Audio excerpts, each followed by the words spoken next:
সালামু আলাইকুম। সবাইকে ঈদের শুভেচ্ছা জানাচ্ছি। ঈদ মোবারক। দেখতেছেন, এটি মূলত একটি এলাচ চারা। দীর্ঘ 3 বছর আগে এটি রোপণ করেছি। গত 2 বছর ফুল আসছে, গুটি আসে নাই। এবছর খুবই ভালোভাবে পরিচর্যা করতেছি। মাশাআল্লাহ, বছর খুবই দারুণ ফুল আসছে।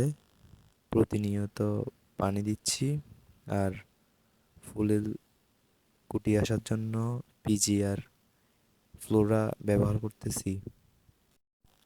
গাছের অনুখাদ্য হিসেবে মিনি সালফার ব্যবহার করতেছি।